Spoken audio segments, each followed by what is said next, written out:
Assalamualaikum warahmatullahi wabarakatuh. Waalaikumsalam warahmatullahi wabarakatuh. Ya, apa kabar hari ini Bu Najwa? Alhamdulillah Lancar? sehat. Bagaimana puasanya Bu? Lancar. Alhamdulillah. Ini Bu, terkait tugas saya selaku calon guru penggerak. Ya. Di sini saya ada tugas demonstrasi kontekstual, mewawancarai beberapa kepala sekolah ataupun guru senior yang ada di sekolah terkait pengambilan keputusan yang berbasis nilai-nilai kebajikan sebagai seorang pemimpin. Nah, di sini Ibu nantinya saya akan mewawancarai Ibu karena di sini Ibu adalah selaku guru senior di sekolah kita ini. Dan juga sebagai bendahara BOS ya.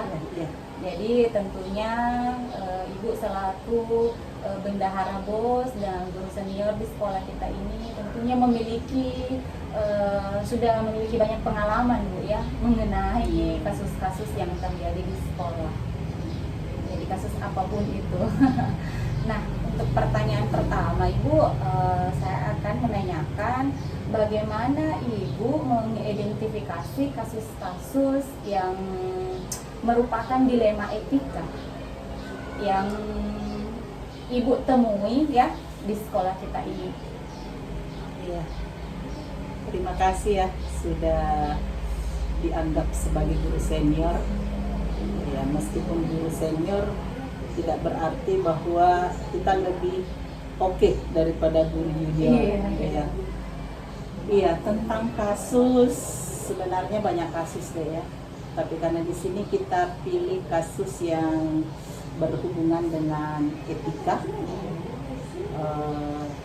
Iya, lebih dari satu kasus juga sebenarnya ada. Iya, untuk kasus-kasus yang ada itu di sekolah ini sebenarnya ada satu kasus yang memang berhubungan antara kepentingan pribadi, kepentingan bersama, dan bahkan sebenarnya bisa dianggap kepentingan semua aspek dalam sekolah ini. Nah, ini dalam menangani kasus seperti ini itu kita memang harus betul-betul pakai kepala dingin, ya. Artinya tidak memihak, kemudian tidak mementingkan kepentingan satu pihak. Ya, jadi kemarin ada kasus di sini sehubungan dengan dana BOS, kemudian berhubungan juga dengan intern sekolah yang ada di sini.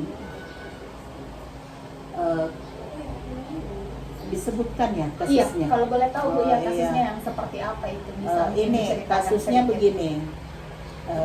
Kita punya tenaga perpustakaan.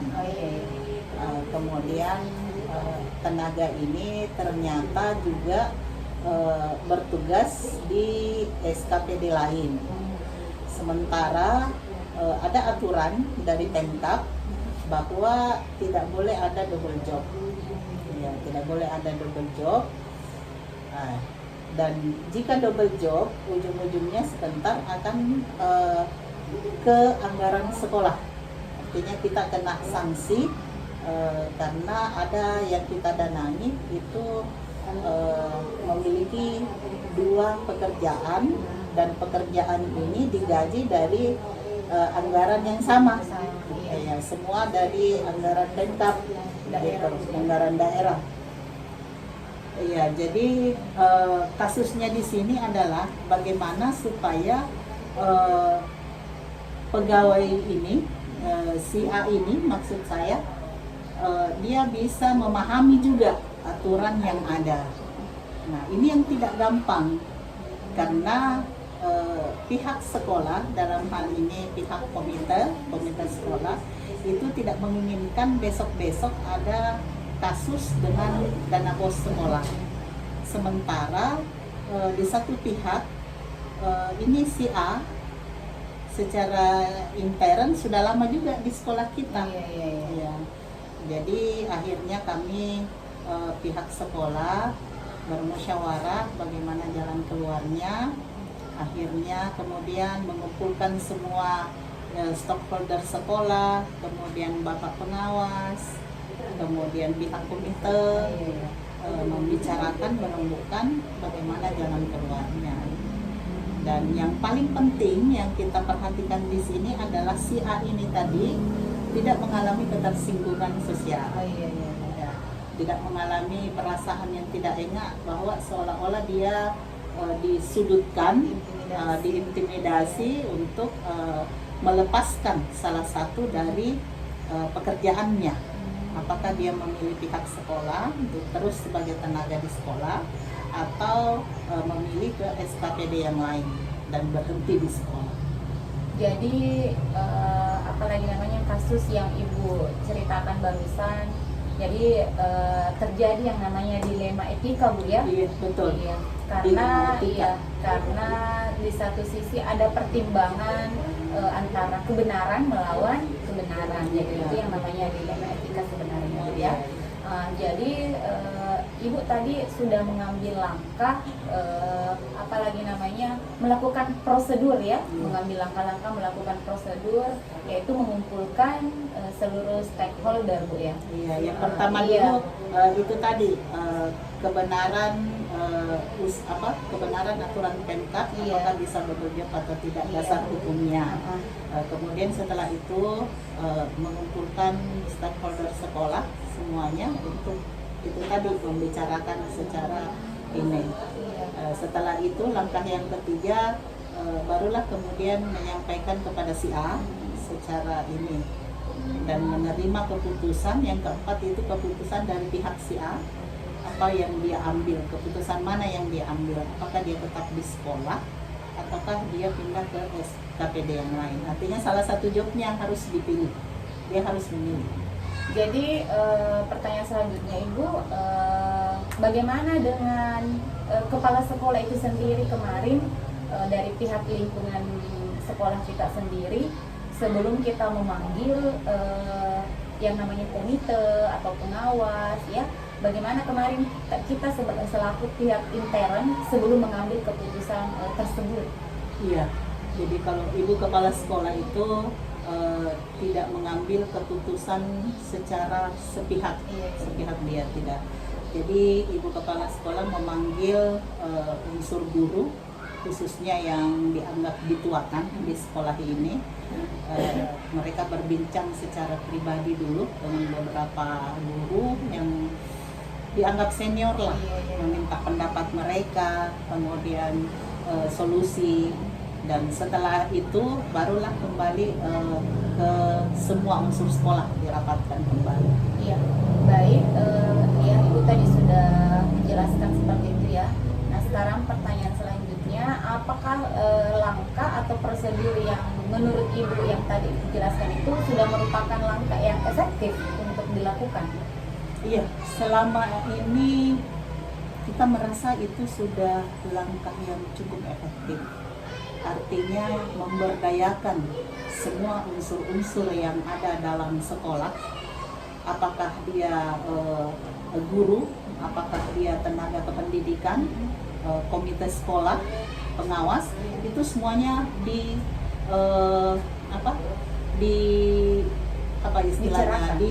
dirembukan bersama. Ya, jadi keputusan tadi itu tidak secara kepala sekolah sepihak saja, tidak, tapi itu dirembukan dulu. Jadi kepala sekolah itu saya anggap sudah cukup efektif. Kemudian kepala sekolah juga melakukan pendekatan secara pribadi di luar lingkungan sekolah kepada si A tadi, yang bersangkutan tadi. Jadi ada pendekatan internalnya di luar dan kemudian ada pendekatan di dalam di sekolah. Baik, Bu, selanjutnya apakah ada tantangan ya selama Ibu mengambil keputusan tersebut? Apakah ada kendala begitu selama melakukan yang namanya pengambilan keputusan? Iya, jadi segala sesuatunya itu pastilah ada tantangannya ya. Tidak segampang membalikkan telapak tangan. Ya. Jadi kalau bicara tentang tantangan sebenarnya cukup dramatis tantangannya ya. Karena yang paling sangat menyentuh kami di sini adalah pihak tadi si A ini yang awalnya selalu bernegatif thinking. Ya. Apapun yang kami lakukan untuk kepentingan dia itu selalu mengarah ke arah yang negatif-negatif, selalu merasa dipojokkan, selalu merasa disudutkan, dan ada katanya keinginan untuk memberhentikan memang dia. Itu sebenarnya tantangan yang sangat ini bagi kami, karena di satu sisi si A ini tadi itu lingkungannya di sekitar lingkungan sekolah, dan keluarganya, lingkungannya itu adalah keluarga kami juga. Jadi seolah-olah kami ini mengintimidasi dia, seakan-akan mau menghentikan dia secara ini, membuatkan kasus untuk dia. Itu sebenarnya tantangannya. Iya. Jadi bagaimana cara ibu selaku bendahara BOS juga ya, kemudian pastinya berkoordinasi juga dengan kepala sekolah, bagaimana caranya melakukan pendekatan kepada si A ini untuk mengclearkan hal-hal yang dianggap sebagai pikiran-pikiran negatif bagi beliau. Iya, jadi waktu itu yang pertama saya sebagai bendahara BOS dan bersama dengan ibu kepala sekolah itu melakukan pendekatan intern dulu. Jadi semua kabar-kabar yang kami terima, masukan-masukan dari pihak-pihak tertentu yang kami terima itu kami coba kumpul ramu, dan setelah itu kami mengambil kesimpulan bahwa ada kesalahpahaman. Nah, jadi yang pertama kami lakukan adalah kami mendatangi ke rumahnya, mencari waktu kapan dia ada di rumah saat dia tidak bertugas di instansi yang lain. Dan setelah kami bertemu dengan orang tuanya, kami menyampaikan dasar hukumnya kasus ini sebenarnya. Apa dasarnya double job, kemudian apa imbasnya, kemudian apa pengaruhnya. Nah, itu kami jelaskan secara intern seperti itu. Dan alhamdulillah setelah dijelaskan dan mungkin dia juga sudah paham bagaimana arahnya ini masalah, dia menjanjikan kepada kami untuk memilih. Artinya dia sudah terima, dia mau memilih yang mana dulu. Jadi dia minta waktu, yang mana yang saya pilih, minta waktu dulu. Berikan pilihan. Iya. Jadi artinya kan dia sudah tahu dasarnya apa sampai ada ini seperti ini. Kemudian apa sebentar pengaruhnya, apa ininya kepada pihak kepala sekolah dan bendahara gitu. Kalau ini kita juga jelaskan bahwa pihak komunitas sekolah itu tidak ada niat untuk memberhentikan atau mengintimidasi apapun modelnya, tidak ada niat seperti itu. Dan alhamdulillah akhirnya setelah minta waktu beberapa lama, akhirnya dia bisa mengerti, dia pahami, dan dia memilih untuk memilih SKPD yang lain. Artinya dia keluar dari sekolah dengan alasan itu tadi. Yang pertama, gajinya memang di sekolah lebih rendah dibandingkan di SKPD. Iya. Jadi manakala nantinya Bu ya, ketika kita mempertahankan si A ini, menurut Ibu itu melawan hukum atau bagaimana? Iya, sebenarnya kalau melawan hukum secara langsung tidak, ya. Tetapi ketika terjadi pendanaan dengan sumber dana yang sama, itu sudah menjadi temuan. Itu sudah menjadi temuan untuk pelaporan dana BOS sekolah kami. Ya, jadi supaya itu tidak terjadi, makanya ini kasus inilah yang kita selesaikan dan alhamdulillah bisa selesai. Jadi menurut Ibu, adakah faktor-faktor yang dapat mempermudah Ibu dalam mengambil keputusan tersebut? Iya, jadi faktor yang sangat mendukung sebenarnya itu faktor kekeluargaan. Ya, faktor ini merasa kebersamaan. Iya, itu yang paling utama karena jika faktor kekeluargaan, kebersamaan dalam lingkungan sekolah kita ini tidak ada, mungkin kasusnya akan lama, akan panjang kasusnya. Ya itu. Jadi faktor internal sekolah sangat menentukan, kemudian faktor eksternalnya itu tadi pendekatan secara intern, secara kekeluargaan. Jadi setelah kemarin ada beberapa pertimbangan Bu ya dalam mengambil keputusan, pada akhirnya keputusan itu sudah diambil. Apa hasil akhirnya Bu? Hasil akhir dari kasusnya, Iya. gitu. Iya itu tadi hasil akhirnya si A ini mampu menerima dan memahami bahwa masalah ini seperti ini. Ya. Artinya bukan untuk memberhentikan dia tanpa alasan, bukan. Jadi hasilnya ternyata dia lebih memilih pekerjaannya di SKPD. Ya, di salah satu SKPD di Pemkab dengan alasan kesejahteraannya lebih bagus, ya gajinya lebih besar dibandingkan di sekolah ini. Dan itu pilihannya sendiri. Kami pihak sekolah tidak memaksa dia untuk memilih A atau B, tidak, tetapi itu adalah hasil pilihannya sendiri. Ya. Baik Ibu, jadi kemudian si A ini bisa dikatakan sudah mengambil pilihannya sendiri dengan berhenti di sekolah Iya. ini. Jadi apalagi selanjutnya apa yang Ibu lakukan sebagai bendahara BOS untuk menggantikan posisi si A ini di tenaga pustakawan, karena tentunya kan kosong. Iya. Si Iya. A yang pergi kosong. Iya, yang pertama kami lakukan di sekolah kembali rapat. Iya. Rapat dengan semua unsur sekolah, komunitas sekolah untuk mencari tenaga baru. Dan akhirnya dibukalah sesi di mana orang-orang di sekolah yang punya kenalan sarjana perpustakaan silakan memasukkan semua. Jadi kami tidak memilih bahwa hanya calonnya si A, tidak. Jadi kami minta semua siapa yang punya kenalan atau keluarga yang memiliki spesifik ilmu perpustakaan. Dan ternyata ilmu itu juga ternyata susah carinya, ya. Susah carinya sarjananya karena mungkin kalau di sekitar sekolah sini tidak ada. Ya, tidak ada.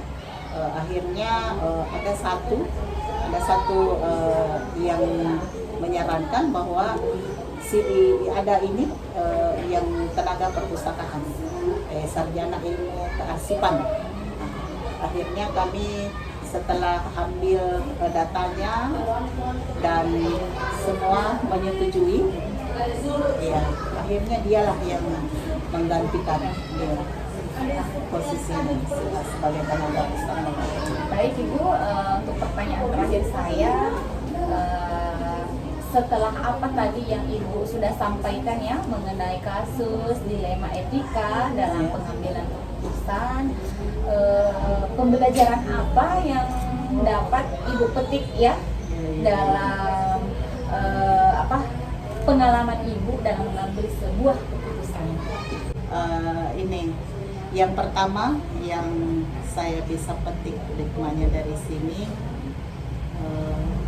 itu tadi, jangan selalu bernegatif thinking. Kasus apapun, masalah apapun, kalau kita berpikir secara jernih, pasti, insya Allah pasti terselesaikan. Ya. Kemudian yang kedua, pelajaran yang kita ambil ini kerjasama. Ya. Kerjasama dalam satu unsur dalam sekolah ini mulai dari kepala sekolahnya sampai dengan komite pengawasnya itu sangat penting. Komunikasi. Iya, komunikasinya sangat penting, kerjasama yang baik juga sangat penting. Kemudian yang ketiga, hubungan dengan pihak di luar sekolah, dalam hal ini masyarakat, itu harus juga kita perhatikan. Itu juga merupakan faktor yang sangat penting. Dan yang terakhir, jangan bersikap egois, ya. Jangan bersikap egois, kemudian jangan selalu merasa bahwa kita ini adalah pemimpin atau penanggung jawab di sekolah ini, maka sayalah yang paling benar. Itu tidak boleh kita pakai sistem seperti itu. Tipe kepemimpinan yang baik itulah tadi kerjasama. Semua tugas, keputusan dari semua pihak sekolah itu semua memegang peranan penting. Iya, saya pikir itu deh. Iya. Terima kasih Bu. Iya, luar biasa wawancara mengenai Iya, kasus saya- yang kita angkat Bu ya. Karena sebagaimana kita sebagai seorang pemimpin, baik itu pemimpin dalam pembelajaran maupun pemimpin dalam sebuah instansi, Iya. tentunya kita terkadang menemukan yang namanya permasalahan Bu ya. Nah, bagaimana dalam sebuah permasalahan itu kita bagaimana cara kita mengambil keputusan ya? Iya. Tentunya berbasis nilai-nilai kebajikan. Bagaimana kita mengambil keputusan yang tepat untuk kepentingan bersama. yang Iya. tidak merugikan satu pihak. Betul. Baik Ibu, terima kasih Oke, atas waktunya terima untuk kasih berbincang-bincang hari ini. banyak. Selamat menunaikan ibadah puasa Bu ya.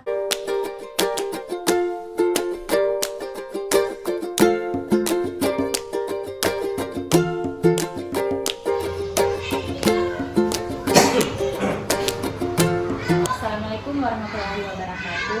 Assalamualaikum warahmatullahi wabarakatuh. Selamat pagi Pak. Pagi. Apa kabarnya Pak Sul? Alhamdulillah baik-baik. Iya Pak, ini Pak saya selaku calon guru penggerak angkatan 7 Kabupaten Bulukumba. Kebetulan saya ada tugas di bagian demonstrasi kontekstual mewawancarai beberapa kepala sekolah, di mana kepala sekolah sebagai seorang pemimpin dalam pengambilan keputusan yang berbasis nilai-nilai kebajikan. Jadi tentunya Pak, di sini saya perlu belajar dengan Bapak selaku kepala sekolah, selaku penanggung jawab yang pastinya sudah memiliki banyak pengalaman dalam tugasnya sebagai seorang pemimpin. Jadi nantinya Pak, di sini saya sebagai calon guru penggerak sangat-sangat membutuhkan ilmu dan pengalaman dari Bapak. Seperti itu Pak, Ya. akan mewawancarai Bapak. Untuk pertanyaan pertama Pak, pastinya selama ini Bapak sudah menangani mungkin atau menemukan beberapa kasus-kasus yang ada di sekolah Bapak terkait itu menyangkut dilema etika dan rujukan moral. Jadi mungkin Bapak bisa memberikan penjelasan terkait akan hal itu. Ya. Kalau untuk dilema etika dengan rujukan moral ya, nah ini memang suatu hal yang perlu pemikiran. Dimana dalam dilema etika itu harus melihat bagaimana keadaan-keadaan dalam mengambil keputusan, baik itu untuk rujukan moral, karena di kedua sisi ini harus perlu perhatian yang khusus, karena dalam mengambil keputusan tentunya perlu melibatkan berbagai elemen, baik dari pimpinan dari atas itu sendiri maupun dari teman-teman yang terlibat di dalamnya. Jadi betul-betul dalam mengambil keputusan itu perlu kita melihat dan perlu pelibatan orang-orang yang terlibat di dalamnya untuk mengambil keputusan, apa keputusan itu bisa berdampak ke arah yang lebih bagus untuk kita semua. Ya. Jadi mengenai dilema etika Pak, kan dilema etika hubungannya itu antara kebenaran lawan Yeah. kebenaran. Yeah. Kemudian rujukan moral itu tentunya kebenaran itu lawan yang namanya kesalahan. Jadi pastinya Bapak sering menemukan hal itu, Pak. Iya. Jadi bagaimana Bapak menyikapi hal itu? Untuk menyikapi antara bujukan moral dengan dilema etika, kita lihat dulu kontennya. Konten yang mana yang masuk dalam kaitannya di bujukan moral, mana kontennya masuk di dilema etika. Nah, itu kita harus perhatikan juga. Oh, kalau ranahnya benar dengan benar, berarti kita masukkan di sini. Untuk benar atau salah, melawan benar atau kesetiaan di dalamnya kan. Nah, itu yang perlu juga perlu pelibatan. Kita melihat dulu sejauh mana kasus yang terjadi itu. Lihat kasusnya. Apakah kasusnya ini bisa masuk di dilema etika ataukah masuk di bujukan moral? Seperti itu yang perlu kita pahami di situ. Baik Pak, selanjutnya selama ini Bapak dalam pengambilan keputusan di sekolah Bapak, terutama untuk kasus-kasus yang dua ini seperti tadi dilema etika dan bujukan moral, dua-duanya pasti memiliki kepentingan yang sama. Ya, ya. Dan mengandung nilai-nilai kebajikan. Bagaimana menurut Bapak? Oke. Yang jelasnya untuk keduanya itu memiliki kepentingan yang sama ya.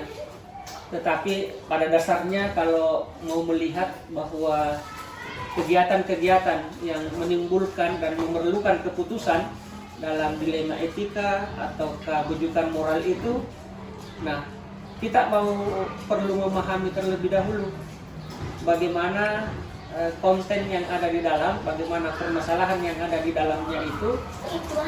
Dalam mengambil keputusan sebentar itu tidak ada yang artinya untuk rasa kecewa pasti ada ya, pasti ada. Tetapi kita mau melihat yang mana rasa kecewa itu bisa meminimalkan kedua belah pihak. Nah, itu yang harus kita lihat. Jangan sampai keputusan yang diambil itu rasa keadilan atau dan sebagainya itu ada di salah satu pihak yang tidak terwakili. Jadi harus betul-betul mengambil jalan tengah seperti itu. Baik Pak, kemudian selanjutnya langkah-langkah atau prosedur apa yang Bapak lakukan selama ini? Kalau langkah-langkah sih tidak ada. Untuk langkah-langkah yang khususnya ya, langkah-langkah khusus dalam mengambil itu. Tetapi kebijakan yang diambil itu tentunya harus melihat dari orang-orang sekitar, pelibatan orang-orang sekitar. Harus kita melakukan komunikasi yang baik. Jadi perlunya komunikasi antara pihak-pihak yang terkait. Kalau itu internal sekolah, mungkin melibatkan seluruh pendidik dan tenaga kependidikan yang ada. Nah, kalau memang bisa diatasi, itu kita selesaikan secara bersama dalam sebelum melangkah keluar ke pihak yang lebih berwenang. Seperti secara internal Pak. Nah, harus internal dulu. Jadi tidak usah langsung kita mengambil keputusan harus mengambil ini, karena secara internal selesaikan sehingga keputusan yang kita ambil itu betul-betul berdampak kepada keputusan akhir yang lebih baik di kedua belah pihak. Ya, baik Pak. Kemudian selanjutnya hal-hal apa saja yang Bapak anggap sudah efektif dalam pengambilan keputusan itu sendiri? Oke. Ketika apa Bapak? Iya, kalau hal-hal yang dianggap efektif dalam pengambilan keputusan itu yang pertama tadi, komunikasi yang efektif. Harus membangun komunikasi yang efektif. Pengambilan keputusan dengan pelibatan stakeholder atau orang-orang yang terlibat di dalamnya. Kemudian dalam mengambil keputusan harus mengetahui dulu sisi yang ada, mengambil langkah dengan menggali informasi. Ya, harus mengambil informasi dari permasalahan yang ada. Setelah permasalahan bisa digali, bahwa bisa kita mengambil kesimpulan bahwa ini yang harus kita lakukan. Nah, seperti itu hal yang perlu dilakukan. Baik Pak, kemudian tentu Bapak dalam pengambilan keputusan sering menemukan atau terkadang menemukan yang namanya tantangan. Nah, hal-hal apa saja Pak yang biasa Bapak temukan itu dan itu menjadi tantangan dalam mengambil keputusan ini? Ya. Kalau masalah tantangan itu pasti ada. Entah dalam menghadapi dalam pengambilan keputusan. Tantangan yang dihadapinya itu bagaimana dalam penyelesaiannya itu pasti di antara kedua belah pihak itu ada rasa kecewa yang terjadi. Tetapi dalam pengambilan keputusan itu tantangan yang perlu dihadapi adalah bagaimana kegiatan-kegiatan yang ada yang kita lakukan bisa berdampak kepada kepentingan itu, sehingga tantangan-tantangan seperti adanya ketidakpuasan dari yang beberapa itu yang menjadi tantangan. Tetapi tantangan itu pun bisa kita hadapi secara bersama dengan menjalin komunikasi yang baik seperti itu. Sangat bagus Pak ya. Ya itu artinya untuk menghadapi itu. Iya. Baik Pak, selanjutnya tatkala Bapak memiliki jadwal tertentu dalam menyelesaikan kasus-kasus dilema etika, apakah Bapak langsung saja menyelesaikan di tempat itu, ataukah Bapak melakukan semacam jadwal? Untuk penyelesaian Iya, ya. untuk penyelesaian Ya. masalah itu. Untuk penyelesaian masalah yang terjadi selama ini, jika ada masalah-masalah itu, saya rasa untuk penjadwalan tidak ada, tapi kita melihat situasional. Kalau situasinya memungkinkan untuk diselesaikan hari itu, ya harus selesaikan. Lebih cepat lebih baik kan. Artinya dalam menyelesaikan masalah jangan permasalahan itu dibiarkan berlarut-larut. Harus diselesaikan agar tidak menjadi beban tersendiri bagi kita, bagi semua pihak. Jadi seperti itu. Lebih cepat lebih baik itu yang penting. Ya, saya kira itu untuk penyelesaian. Iya, Pak. Baik Pak, selanjutnya apakah ada seseorang atau faktor-faktor yang selama ini dapat mempermudah Bapak dalam mengambil suatu keputusan tersebut? Untuk hal itu, adakah seseorang? Saya rasa tidak. Cuman hal-hal yang bisa mempercepat ya, itu tetap menjalin komunikasi dengan baik dengan teman rekan kerja ya, pendidik dan tenaga pendidikan, dan itu juga menjalin komunikasi dengan pimpinan kepada pengawas, kemudian dari dinas pendidikan jika memang ada hal-hal yang ingin diketahui lebih mendalam dari kasus itu, agar pengambilan keputusan ini tidak gegabah. Bisa kita bertanya dulu seperti apa kasus ini, karena beliau-beliau yang ada di atas itu kan ada pengalaman-pengalaman juga. Jadi teknik yang kita lakukan mengambil atau bertanya dengan pimpinan, kemudian pengambilan keputusan itu dengan teman-teman harus betul-betul ada konektivitas di dalamnya. Jadi ada semacam pertimbangan Ya, yang matang. ya harus ada pertimbangan sebelum itu. Baik Pak, pertanyaan terakhir dari saya, dari semua hal-hal yang sudah Bapak sampaikan tadi, pembelajaran apa yang Bapak bisa ambil atau Bapak bisa petik dari pengalaman Bapak selama ini selaku kepala sekolah, selaku penanggung jawab dalam mengambil keputusan? Ya. Jadi yang disampaikan tadi bahwa yang perlu dipetik ya, itu perlunya komunikasi, kerjasama dengan stakeholder, dengan teman-teman pendidik dan tenaga pendidikan, itu yang perlu. Kemudian dalam mengambil keputusan itu perlu pelibatan semua pihak agar keputusan yang diambil itu bisa berdampak kepada tujuan yang ingin dicapai. Tidak ada sekat di dalamnya sehingga proses yang dilakukan itu bisa berjalan dengan baik. Seperti itu saja yang perlu untuk pengalaman dan hal-hal yang perlu diambil hikmahnya di situ ya. Ya, seperti itu. Baik Pak, terima kasih Pak atas bincang-bincangnya. Bapak sudah meluangkan waktu mau diwawancarai oleh saya Pak.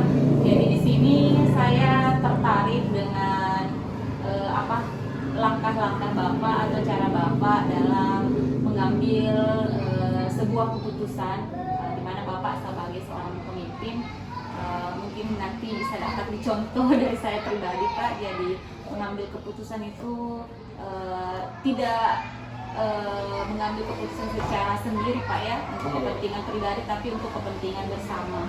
Jadi komunikasi di sini sangat penting, Iya. ya, sangat Oke, penting dan melibatkan seluruh stakeholder yang ada di sekolah. Iya. Jadi Bapak